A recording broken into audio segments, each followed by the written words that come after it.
Čau lidi, já vás vítám u videa z kanálu Kluci z hor a Tobiášovo rybářství. Odebírejte tenhle kanál a dávejte plno lajků.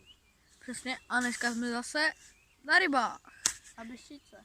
Jo, jsme tu dva, ještě tady někdo je. No a to je tak všecko. Už jsme chytli něco na jednu plotici, jednoho cejna. Jo.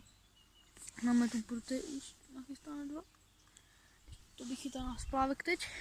No a ukážeme vám nějaké fotky, jestli zabere třeba nějaký kapr nebo lín. Jo, anebo nějaké větší cejny. Ještě jsem si teď vyfotil plotici. Takže uvidíte, takže ústřelu čau.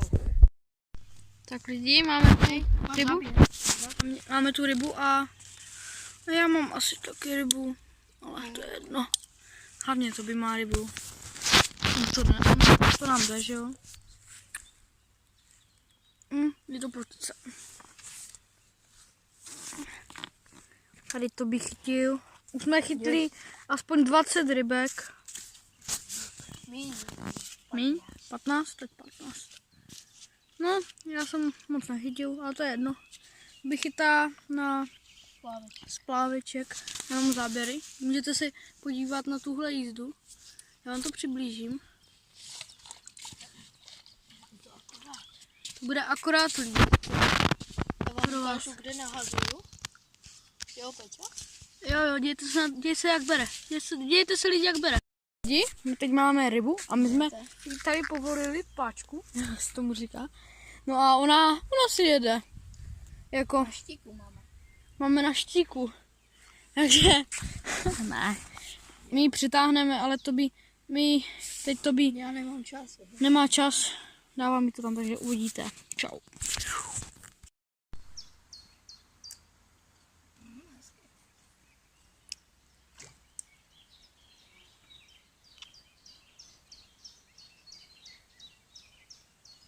Lidi, dívejte se na ty záběry. To budu sekat. Tak já dám Tobiho teďka. Musím ho najít. Jeho splávek červený. Já tě nevidím. No tak to vidím tebe, ale...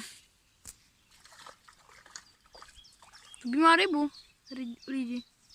A to je přímý přenos. Ryba, plotice. Další. Já mám tady ale velké záběry lidi. A lína. Můžu chytit lína. Pro paní učitelku. Jděte se na toho policajta lidi. A udělal jsem. Já jsem tady pod deštníčkem. Yes.